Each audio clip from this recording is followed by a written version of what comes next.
Okay, go ahead. In the kitchen where Sandra grew up, there was a gas oven from the 50s. It came with a pilot light in the oven, which later in her life would never fail to remind her of Sylvia Plath. She was 12 when she first read The Bell Jar, and she couldn't take a single pill for the rest of the summer. It was May now. The winter had been dry, and they said it would surely mean drought. It rained one day, and everyone left their houses and flooded to the streets, welcoming the torrent with open arms. What? Sorry, just breathing.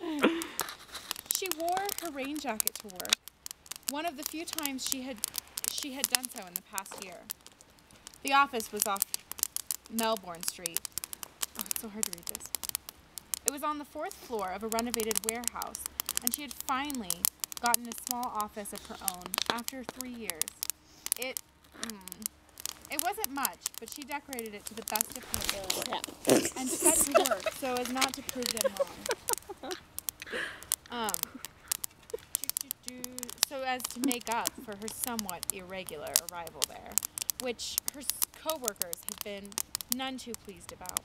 They had all but forgotten now, and lunches had become pleasant, if not somewhat uncomfortable. But it was May now. She was longing for a challenge, as she so often did this time of year. Shut up. Shut up.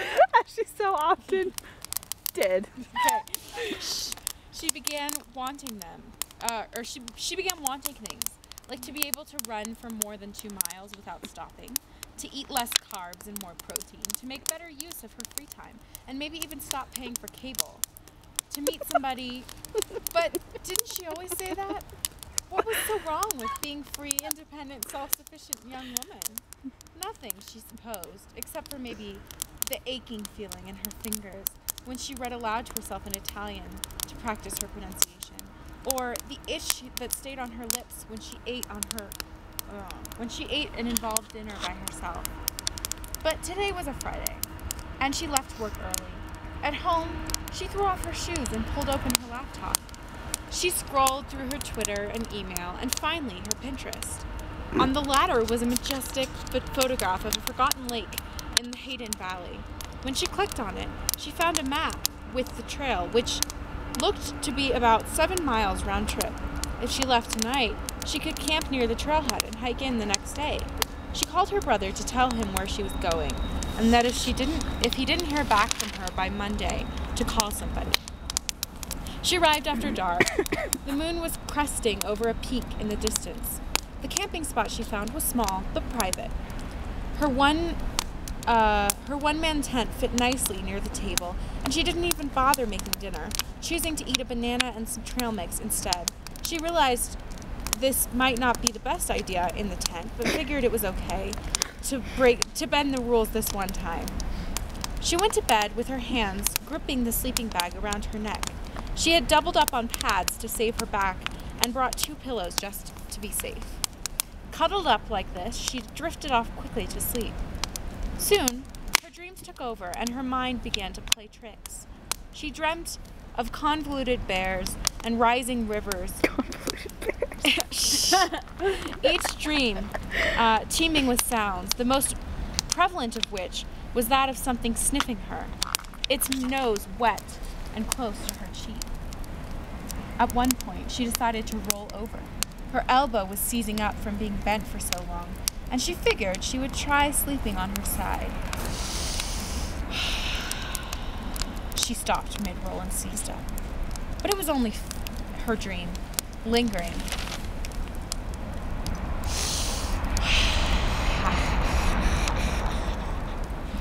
Sandra should have opened her eyes. She should have, but she didn't. Instead, she took her hand, tensed with fear, and thrust it out into the darkness. What it met with was something wet and textured, strong and writhing. Oh, so I see you've come around. Something took Sandra's hand and pulled it across a flank of skin, beaded with sweat. Sandra felt something wet and hot soak into her pants. It was a dream, only a dream. She would open her eyes, and there would be nothing there. She She would count to 5, and then she would open her eyes. 1, 2, 3, 4.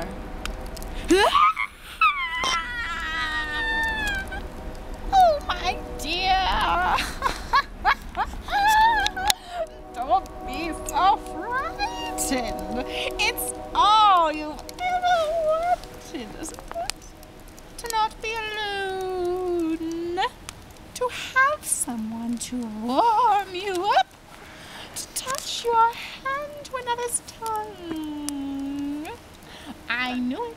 And so I came for you. To show you that you weren't alone. Now, all you have to do is leave your hand in mine and to give you a challenge to brighten up your days. First, come a bit closer is all. Just a bit. Help! Help! Help! Help! Sandra's voice, try as she might, could not make more than a wobbly screech. There. No need to stress those lovely vocal cords. They'll be so much less tender if you strain them, my dear. Don't try it. Be considerate.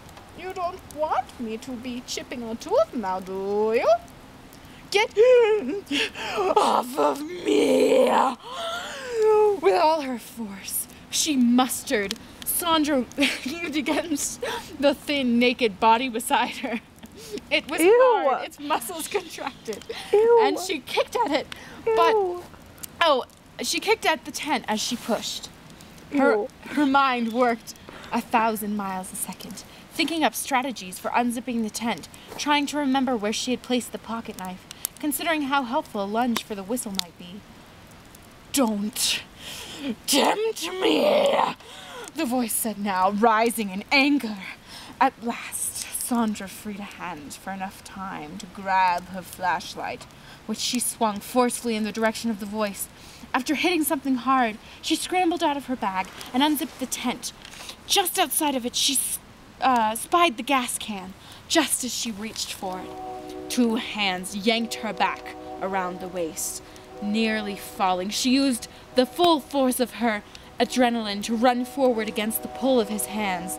At last, she reached the can. Yes, it is a his. She unscrewed the lid, took a breath, and used all her might to turn around, splashing his face, contorted with fear, with gasoline. His hands flew to his eyes, and she pulled out a match. She struck it on the table and threw it at his face, which swiftly lit up in flames. He yelled, his naked body running in a desperate circle like a chicken without a head. Didn't anybody ever tell you to stop, drop, and roll?